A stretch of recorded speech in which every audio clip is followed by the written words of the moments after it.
Greetings, everyone. Thank you very much for being here today for this SEO.com webinar. I have Brian Phelps here today. Brian is an SEO director at SEO.com, and he is going to break down today the science of local search in his presentation entitled "The Science of Local Search Made Simple." And I'm glad that Brian's here with us today. There's several ways you can get involved in the conversation today. The first is participate via the GoToWebinar chat room. You can send in your feedback, you can send in your questions, you can send in your comments, and we'll try and address those throughout the webinar. Perhaps we'll hold some of them until the end of the presentation, depending on the topic and when it comes in. You can also tweet us. You can participate in the discussion via Twitter. Tweet us at SEO.com or use the SEO webinar hashtag. Now, we are recording today's webinar. Slides will be online tomorrow, and we'll have a recording available of this webinar early next week. So check back to SEO.com, and you'll be able to listen to the webinar again. It'll be cool. Now, before we get started, let me tell you a little bit about SEO.com.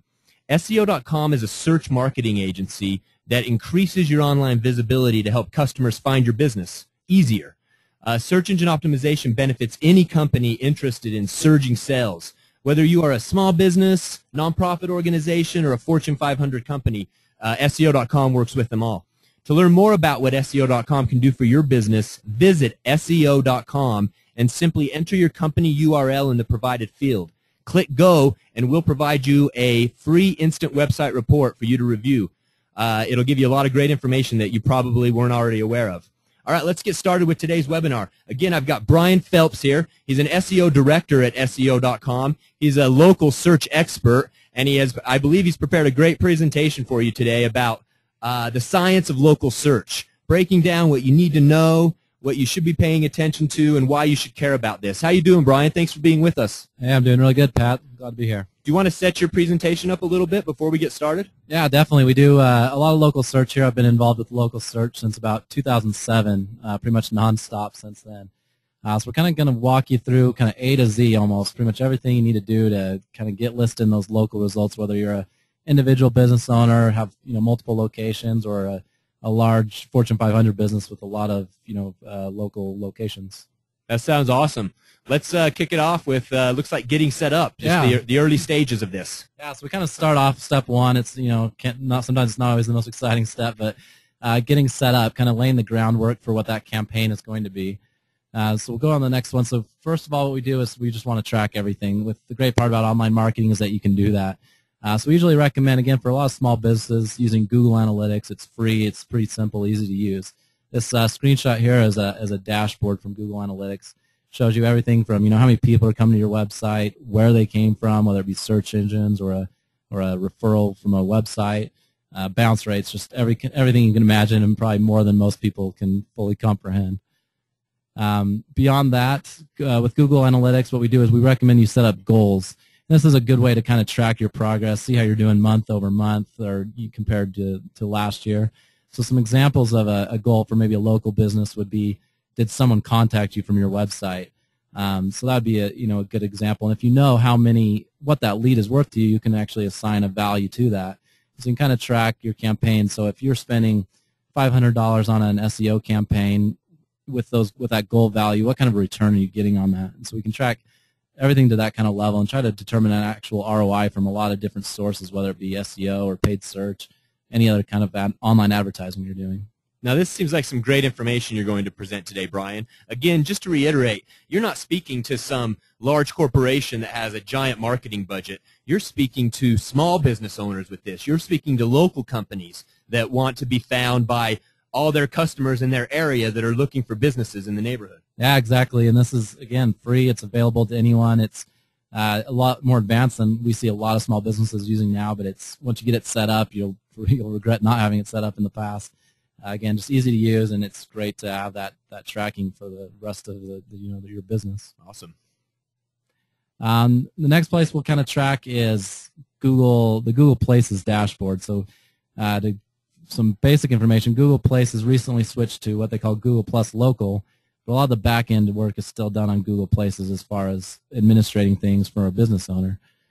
So this is just a screenshot of a Google Places dashboard. Shows impressions, actions, where people came from when they were looking at your listing, if they clicked through to your website, if they asked for driving directions, pretty much everything that they kind of did there is all available to you, again, for free there from Google. It's kind of anticipated that Google's going to be shaking this up and creating a better dashboard soon, which we're looking forward to.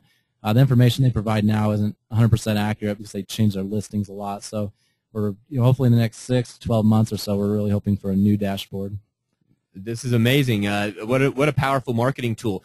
Tell me, Brian, just briefly, the companies you run into and work with, are they for the most part familiar with these tools, Google Places and such, or do you make them aware of these in many cases? It's pretty mixed right now. We do see more and more businesses getting online, trying to do these starting steps by themselves, which was great. We love working with businesses like that.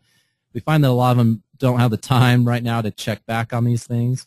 We monitor these things regularly. We try to, with our clients, try to provide a summary and try to make it a little simpler and more efficient for them. But yeah, we see more people getting in here and just kind of dabbling around. But what we do is try to take it to the next step and generate more traffic and leads for you. Nice. And then we also recommend just traditional offline tracking. So asking people, how did you hear about us? A lot of businesses do that now. But getting specific, did you find us through a Google search? Even asking what type of search they did. People won't always remember that type of stuff. But just asking for some of those basics. You can't. One thing that's kind of difficult to track with a local search campaign are phone calls. On the next slide, we'll talk about calls tracking a little bit, but in most cases, we don't recommend it. So asking people when they called in where they heard about you would be another way to kind of track those campaigns. Again, just this next slide is, again, we don't recommend call tracking. We'll talk about why a little bit more in some upcoming slides. But in short, it can kind of cause some problems with your campaign. Kind of the next step after you got the ways you're going to measure your campaign set up with Google Analytics and Google Places is doing some basic keyword research. With local businesses specifically, there's a lot of different ways people search for you. There's the most common that we find usually is your city and your service. So in this example, a dentist in Provo. People also use zip codes to search if they're looking in a specific area, especially in larger cities. Even something like Salt Lake City here in Utah or much bigger cities around the country.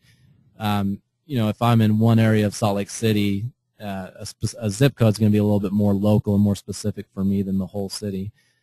People also use kind of local lingo, like here in Utah, it might be Utah Valley Dentist. You won't see Utah Valley necessarily on the map. It's just what people call this area. But people use that as well as landmarks. And this last example here is a dentist near BYU, which is a local university. People search for restaurants near, a Bravenel Hall or a movie theater. They actually search for those types of things too. So it's good to have a good variety of keywords, not just, your city and your service. And these searches, these local searches, people looking for directions and new restaurants in their neighborhood and some type of food that they aren't aware is in their neighborhood. This comprises a major portion of the search activity, does it not? Yeah, definitely. And we'll see. I think it's here on this next slide. We'll lead right into that. Is a lot of people are using what we call long tail searches. That stat there, it says 54.5% of queries are greater than 3 words, and that grows every year. People are using more specific search terms to find what they're looking for. As search engines have evolved and gotten better, you can search more specifically and usually find what you're looking for. And Google's also reported about 25% of queries that they see they've never been searched for before, and some of that comes down to current events or news, something that's never happened before, so it's never been searched for before. That's a really interesting number, though. But people are just searching for longer queries and just more specific and things. The graph here on the left is actually a case study from a specific website where they tracked their traffic, their keyword traffic, and they showed about 20% of people, 20% of their traffic came from their main keyword, which you think is your big keyword that all your traffic's going to come from.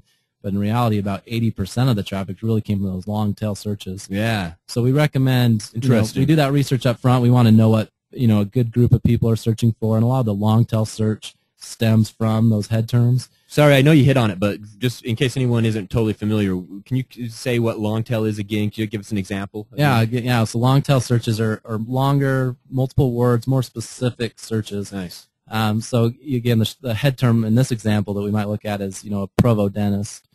But a long tail search could be, the best dentist in downtown Provo, just something a lot more specific, longer queries generally. Excellent. And those are where you get a lot of variation where you can't really predict all those searches. And so we start with those head terms, We optimize for those, but we really monitor the traffic as a whole. Are we growing more traffic and things like that for a variety of terms? Well said. So I was going to ask you what that 25% number kind of means to you as an SEO, and you just addressed that. It means a lot, actually. Yeah, it's really big, and it's, in being on top of that and creating new content for things that are happening can actually bring in a lot of traffic, and it's not to be, well, for example, say a new movie theater opened up nearby and you have a local restaurant, creating a page or using that movie theater name in your page even before you see search volume for that kind of keeps you ahead of that curve. Nice. And you can start getting in traffic before it shows up in the Google AdWords keyword tool. Very cool. Great tip. Good question just came in too. Let's take this question, Brian. An audience member asks, should we use the keyword or a keyword in our local title or business name? You definitely want to use the keyword on your website title. It's not recommended to use it on your Google Places or your Google Plus local title if it's not the name of your business. It's actually kind of considered spam from Google. So if you're talking about Google Plus local or Google Places, you just want to use your very specific, very exact business name. Obviously some businesses are called Provo Dentist or Provo Dentistry or Dentistry of Provo. And that's fine, but you don't want to add keywords to a title just to add keywords. Should you? I wonder if this audience member even wants to take a step back from where you were. If you're naming a new company or renaming your company, should you keep a keyword in mind for the name? Yeah, it definitely can help. And if you do a lot of searches, you'll notice businesses like that tend to do really well. Because, and it seems to be a growing trend as well. Yeah. And so Salt Lake City Lawyer's Office or something like that. Yeah, and there's advantages and disadvantages from a branding perspective or marketing perspective, and maybe it's not as attractive. But if your goal is to get a lot of online search, which can make or break a business, it doesn't hurt, of course. Interesting, very interesting. Should we move on? Yeah. So in this next step, this is step 2, we're going to talk about some of the essentials of local search, basically where every business owner needs to start after they get the tracking set up. Before we go there, we're going to talk about NAP, and I know this, webinar is about 40 minutes. We don't want you to take a nap right now. NAP is actually an acronym for name, address, and phone number. So one of the things Google does is it looks for your business's name, address, and phone number anywhere on the web. And you can see here this on the left, the text. There's a dozen or more ways a business owner might list their business. It could be with or without an apostrophe, with an ampersand, or the word and, with the LLC or Inc. or without. There's a lot of combinations you can kind of come up with. Same with the address. There's different abbreviations that you can use. Google looks for consistency here. They want to see 2 out of those 3 things, your business name, address, or phone number, listed in different parts of the web. If they feel confident that your name, address, and phone number is the same listed everywhere, they kind of count that as what we call a citation, which is kind of an indication of popularity about your business out there. But if you're using different variations a lot, they may not feel comfortable enough to attribute that to you. So we recommend coming up with one format that you use everywhere, on your website, on your business cards even, just everywhere, online, offline. Use the same formatting, same abbreviations, whether it be street, ST, suite, STE, those things. Excellent. So local search is kind of crazy right now. It's pretty fragmented, as you can see kind of in this crazy graphic. This is from David Mim, who runs getlisted.org, which is a great local search tool we recommend checking out. But this is what he calls the local search ecosystem. And so it's important to know where your data is coming from. If you say you're a business owner, you've been in business 5 years or so, you've never done local search, you're going to be listed in a lot of these places, and you're going to be listed differently with different variations on your business name and address. So it's kind of important to know the source of that and trying to track the problem upstream. So some of the major ones actually are on this next slide. So there's 4 major data aggregators, which are on that graphic. There's Localese, DNB, Axiom, and Infogroup. Those are the kind of the 4 companies most people get their data from. So the first thing we do, and it can take a while to work with these companies because people pull data at different rates from those people. So you want to kind of get in there as early as you can and get your data submitted using the right name, address, and phone number. And other websites, other companies pull and buy data from those companies, and that's where you'll see a lot of your business name, address, and phone number end up on different websites. There's also some local search destination sites that are on the left that we recommend always kind of claiming and owning yourself. Of course, Google Places is a good start. Google Mapmaker, a lot of people don't know about, and it's not a place people usually search for businesses on, but it's kind of like the Wikipedia of Google Places. People can go in there and make edits and changes to any business, essentially, There are admins, of course, just like Wikipedia, that try to prevent spam or people from sabotaging your listing. But even after we've claimed a listing, we've found that maybe there's some information that's just not accurate, but we can't fix it. If you trace it back, usually Google Mapmaker is kind of the cause of that problem. So definitely check that one out. And then Bing and Yahoo, of course. Best of the Web is a paid local directory, but one we recommend. And Yelp is the last one I'll hit on here. And we definitely recommend getting started with Yelp if you haven't. Apple recently announced that they're going to switch away from Google Maps on all of their iOS devices like the iPhone and the iPad. And they were coming out with their own Apple Maps type of service. And there's not a lot of information out there about it right now, but most people believe that they're going to use, based on what we've seen from Siri, that they're going to use data from Localese, which is one of those data aggregators, but then determine ranking more from data from Yelp as far as number of reviews, quality of reviews, all those types of things. So once you got all your data right, you're in the right providers, things like that. Now we focus a little bit more here on your website. So in January, Google came out with an update that was called the Venice update, and so it changed a few different things. If you look at that screenshot on the left, the search term is just divorce attorney. There's no specific location on there, and it's just a national search. And you'll see, obviously, there's nothing local in those results, really. It's just general information about divorce attorneys or like Yellow Page type sites with listings of divorce attorneys. After that update, Google now takes into account your location. So on the screenshot on the right, you'll see it's targeted to Las Vegas, and the same search term, just divorce attorney. There's no Las Vegas in that search term, but Google's bringing back results that are Las Vegas divorce attorneys, as well as, I believe it's findlaw.com, their Las Vegas page on that site. Nice. So they're really looking into those things. Wow. So there's a few things you can do to kind of optimize for that now that are a little different. Some of them are the basics. We'll see here on the next slide. There's that screenshot on the top left. Obviously, the URL for that website has keywords in it with divorce attorney in Las Vegas and Nevada. The title tag has those same keywords in them. The backlink profile, which is there on the bottom left, what's highlighted in pink, there's a lot of local keywords in there, so using the right keywords in your links will help you show up for those too. The screenshot on the right is from usedcars.com, and they create local pages for all these different cities, so Las Vegas used cars. You'll see in their main headline it has used cars for sale in Las Vegas. Their content is about Las Vegas, and this is a great recommendation for anybody that has multiple locations, whether you're just still maybe only 3 or 4 locations, or if you're a large franchise. You want to create content pages for all of your locations, for the city locations. So if you had 2 locations in Las Vegas, you'd want a Las Vegas landing page with a lot of great information about your businesses and general information maybe about the city too. It's going to give you an opportunity to rank for some really broad search terms that have some good search volume.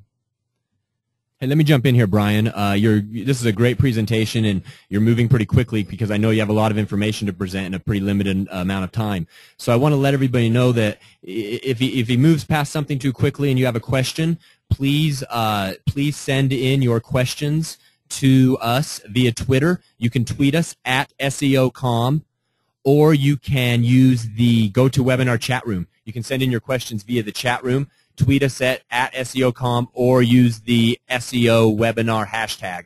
Again, any questions you have, we'll try to get to them as soon as possible. We might hold a few of them until the end. All right, thanks. Sorry to interrupt you, Brian. No problem. So some other things you can do with your website is local schema. If you go to schema.org, there's some more information there. But essentially what it is there's text, some code that you can wrap around your name, address, and phone number that tells Google that this is a local business. This is the name, address, and phone number of it.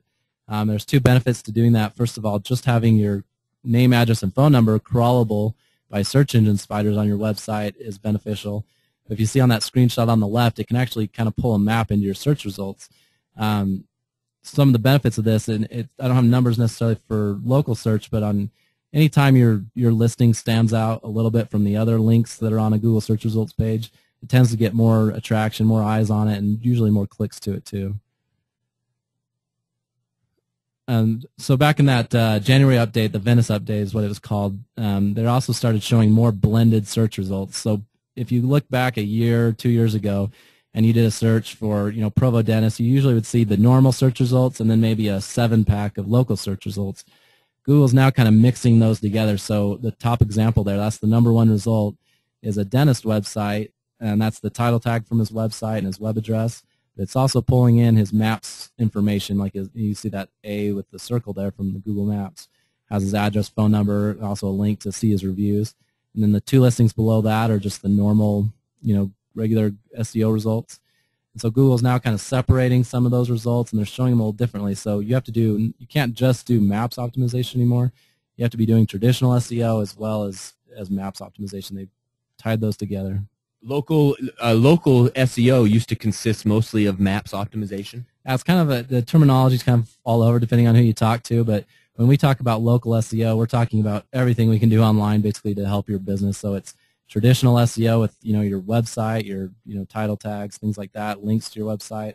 But it's also getting citations and your Google Maps profile, right? Don't you do it I could be wrong about this, and I'm not exactly sure how to ask the question, but don't you do it in a more affordable way? Isn't it designed to be more affordable for smaller businesses, or not necessarily? No, it definitely can be, because it's a holistic approach where you're kind of collaborating on those things. So when we're doing link building, we can kind of incorporate citations and link building at the same time. So it's so yes and no. Nice. A little bit, but it's definitely the best option for a small business. No one should really be doing just SEO or just maps optimization anymore. They kind of should be tied together. Nice. Well said. Well said. So in addition to just some of the more technical type of SEO things, we also look at conversion optimization.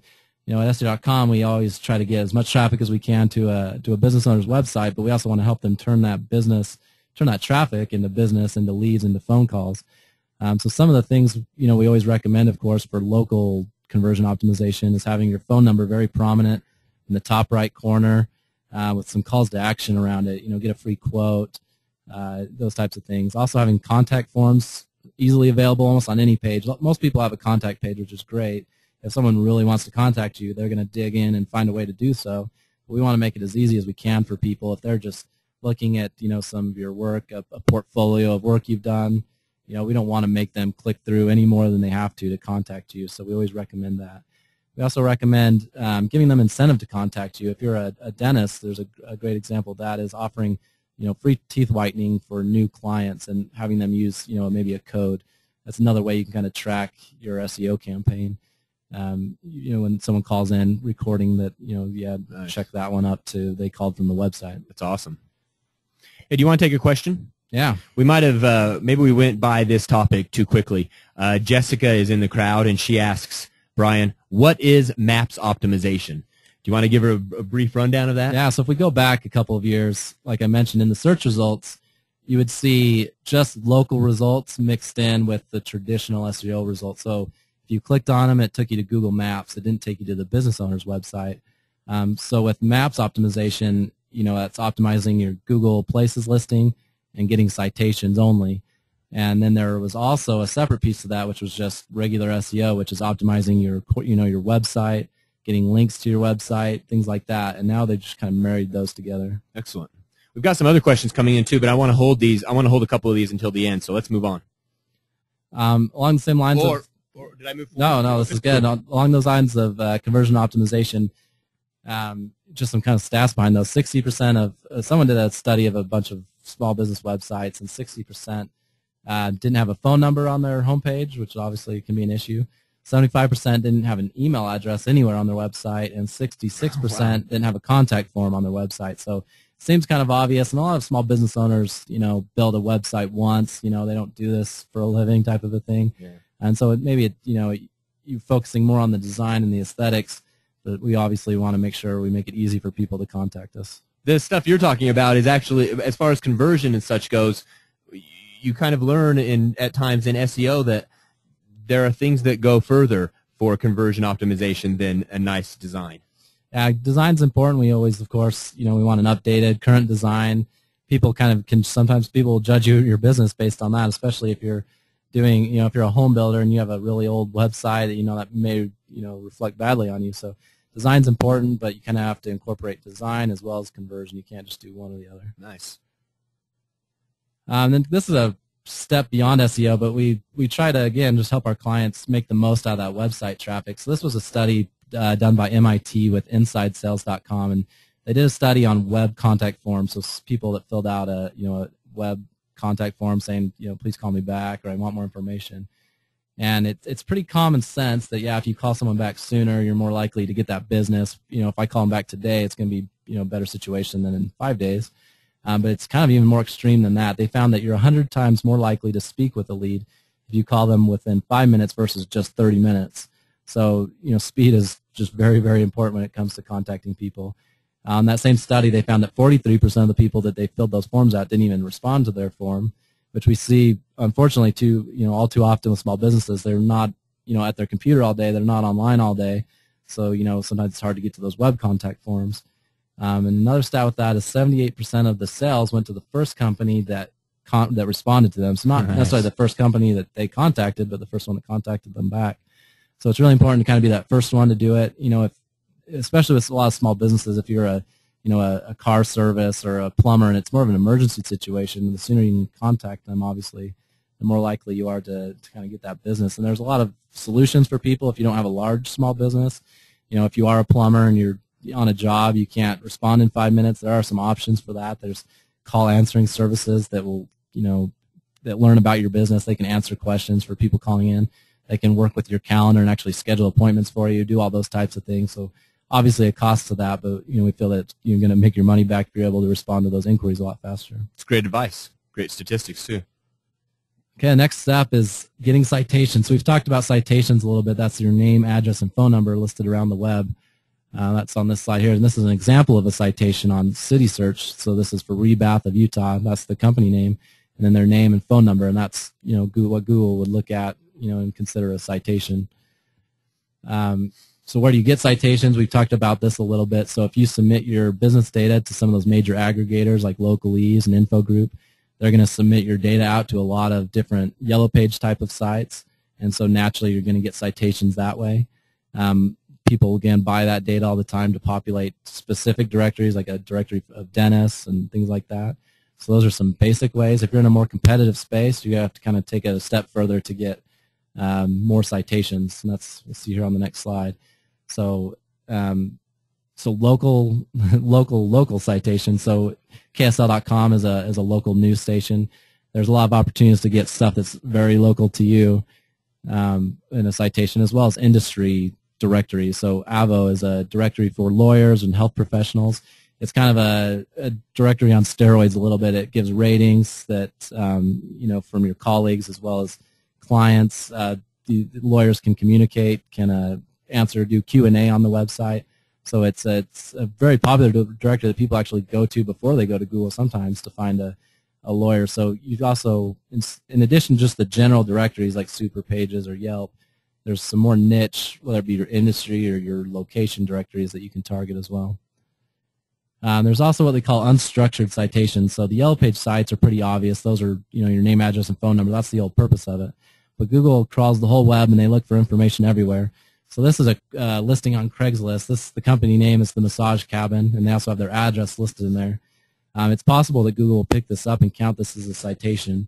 If I was working with these people, I'd take it a step further and probably say, segment that out maybe at the end of your post with your name on one line, your address on one line, and your phone number on a third line, just to make it a little easier for Google. But they'll look for this information all over the place. So if you're, writing on someone else's blog, if you're leaving comments, if you participate in forums about your industry, any of those types of places, if you can leave your name, address, and phone number, it will potentially be picked up as a citation and help your local search rankings. Excellent. So those are some easy things that companies can do, business owners can do. Yeah, a lot of people, advertise or, post on Craigslist already, and sometimes they only, you only list your phone number, things like that. So there's a lot of things you may be doing already that if you tweak a little bit, it's not going to really take you more time, but you'll be able to get some more results out of that. That's great. That's why we tune into these webinars, Brian. Good job, man. Another place to kind of get citations, if you want to take it a step further, is a company called Citation Labs. They have a tool called Local Citation Finder. Whitespark Local Citation Finder. And this is a paid tool. They do have, I think, a little bit of a free trial, but it's a paid tool. It's fairly inexpensive, but it kind of give you a really good head start. So you do a search query. So if, say, I'm a Provo dentist again, or let's look at this one. It's an insurance agency in New Orleans. They'll pull in the people that are ranking the highest, and you can actually dig into their citations and go and try to see if there's places that you aren't listed that you can kind of match. Step further from that, at the bottom of that screenshot, it gives you places where you can go and get listed. So the advantage to this service is that it's not just a shotgun approach where you go contact, you go get citations wherever you think might help you.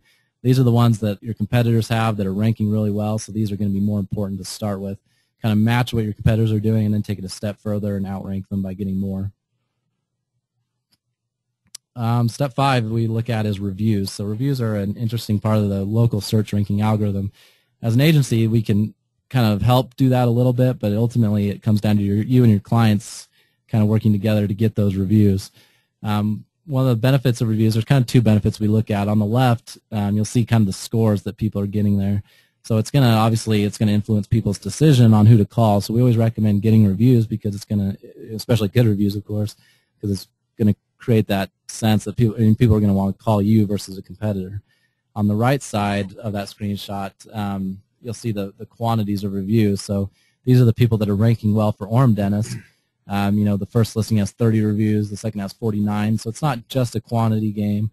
Whoever has the most wins, but you'll want to be in that same range as the people ranking well. So there's everywhere between, I think the lowest on here is 8 reviews up to 49 reviews. So you kind of want to be in that same range with your competitors. So how do you do that? We try to launch what we call review campaigns. There's common advice, of course, just ask people to leave you reviews. That's a great step. But we try to take it a step further and give some more specific advice about how to do that. So this is an example of a photographer, a family photographer. They have a great social presence. They have 2,330 fans on Facebook. So instead of just asking someone who comes into your store, hey, can you leave us a review, they're going to go home, they're going to forget. It's unlikely to happen. If you contact people through your social channels and give them a link, say, hey, can you go here to Google Places or to Yelp and leave me a review, and they're at their computer, they're going to get that message. It's a lot more likely they're actually going to do that while they're sitting there at the computer. And this applies to all of them, Google+, Facebook, Twitter, all those social channels. And we always recommend a more personal approach. If you know some of these people, contacting them individually, ask them how they're doing, not just a general blast. You're going to get a much higher success rate if you take a little bit more time and kind of contact people individually. Are people pretty amenable to that now in this new age? Yeah, I think definitely, especially again when you're contacting these people that are big fans of yours already. It definitely gives you a head start than just anybody that kind of came through your store. You shouldn't be shy about doing that if you're a business owner. Definitely not. I think people expect it. Nice. Next step is email lists. A lot of businesses keep email lists. Some are outdated. Some people don't. If you haven't started one, just start doing it. It's great for just general marketing, of course. Sending out specials, things like that.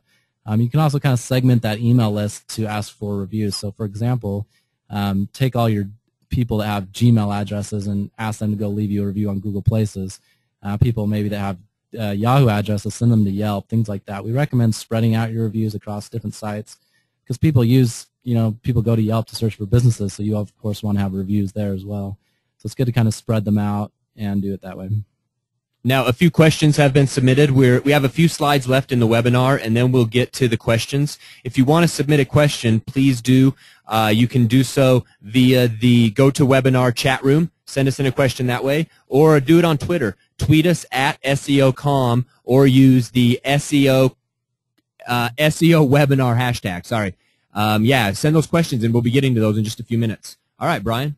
And another thing to kind of speed up those reviews and get people doing that, it's giving them, maybe something business card size or even a full page about how to review us or, please leave us a review. And here are the steps to do that. So when they go home, they have that with them. Nice. Some people, for example, maybe a CPA is sending invoices to clients, slide in, those review instructions at the same time. And people have that at their desk, more likely to give you a review there.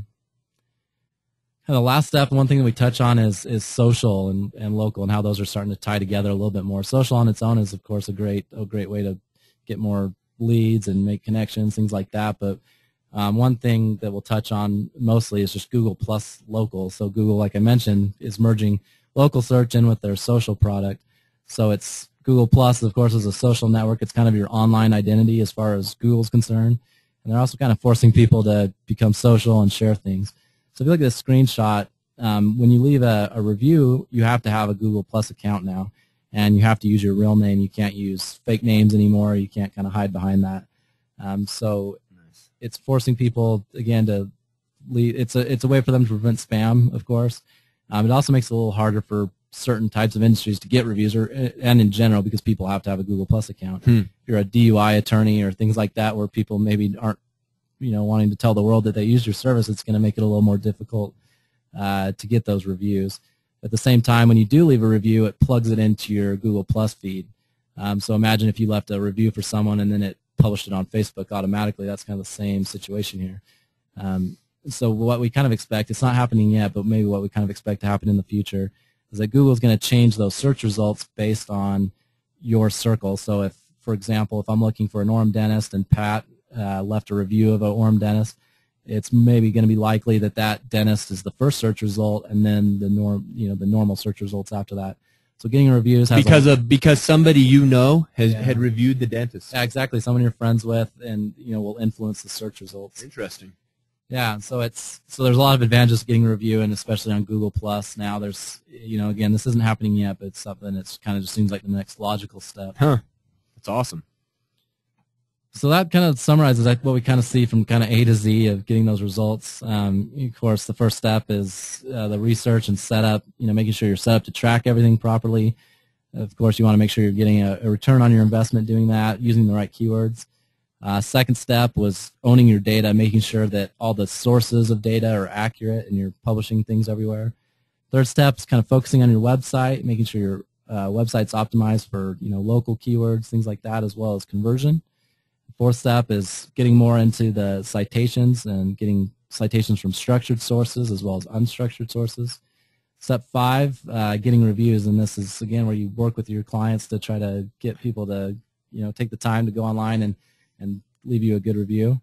And lastly, just kind of preparing for the future and kind of trying to stay ahead of the curve by getting involved in Google Plus and social in general. Great presentation, Brian. Lots of useful information. Presented very quickly, so I'm not surprised that people have some questions about it. Let's get right to a couple questions here. Somebody in the audience asks, how should I optimize my Google Plus business page for local SEO?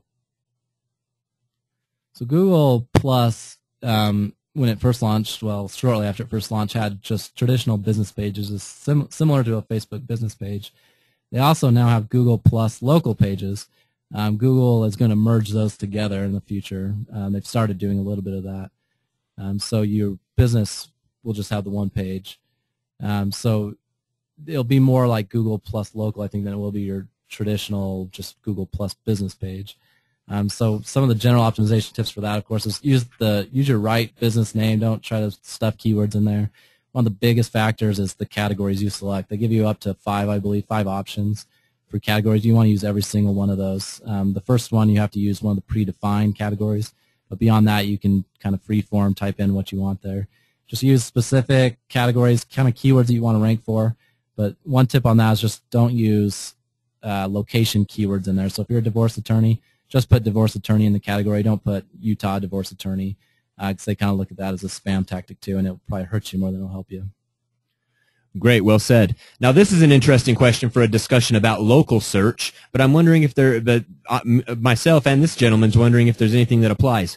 He asks, what about internationally? He says they're trying to get into UK markets.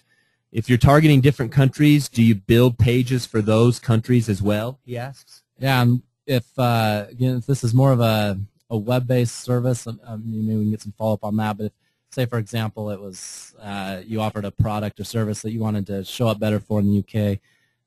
It's a little different than this topic, but international SEO is kind of probably a different webinar on its own. Yeah, nice. But you build, generally what the best recommendations is to have a different website with that local country extension. So you'd have, your company.co.uk. It's best to be hosted there, so your actual web hosting be there. All the content should be unique and localized using the right terminology in different places, and then getting links from that country, from domains there, from people that are posted there, those types of things. Excellent. This question might be a bit broad, but does the concept of this person asks, does the concept of landing pages still stand strong? Yeah, no, we look at landing pages. It's kind of a broad term with essentially a landing page could be any page that someone comes in on, and so we want to make that page optimized, and that's kind of on the conversion optimization front. So if someone does just come in from searching for Provo Dentist, we want to provide a lot of good information there with a contact form, with lots of ways for people to contact you. So we definitely still look at almost every page as a landing page, as a potential landing page. Some businesses still use dedicated landing pages where maybe you strip out the navigation, all those types of things, more of a lead generation form. And people use those with pay-per-click campaigns a lot, for example, and those still definitely make sense. Okay, great. How about another question here from the audience? Do I need to have a web page dedicated to each of my locations on my website? Yeah, when we talked about that Google Venice update a little bit, it's going to be more important to do that. So you want a page for each location as well as the city. So if you had multiple locations in Las Vegas, you want to have a Las Vegas landing page, and then which lists all of your businesses, and then be able to click into each of those businesses and see a dedicated page for that business as well. When you're doing Google Places or Google Plus Local, when you list your website, you want to list the page that's most specific to that business. So if you have a specific location page built out for that one, you want to list that one versus just your general homepage or things like that.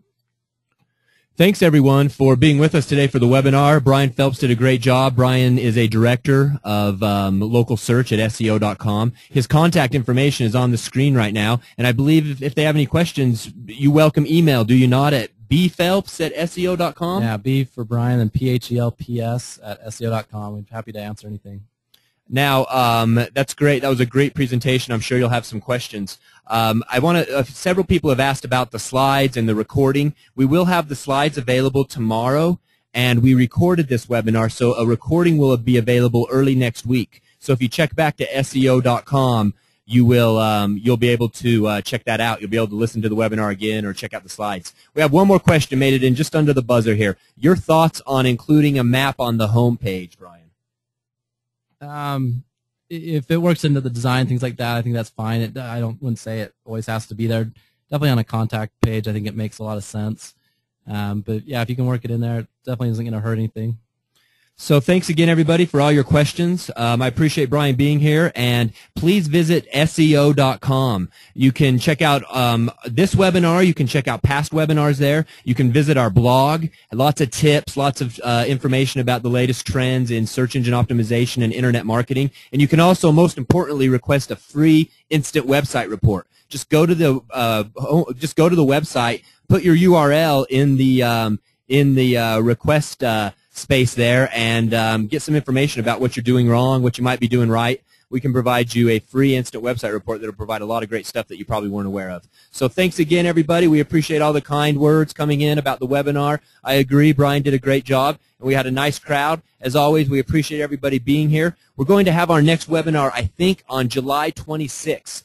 Now, we haven't determined the topic for that webinar yet, but it's scheduled July 26th. So check back to SEO.com for information about that as well. They're always free and they're always informative. So thanks, everyone, for being here. Have a great day.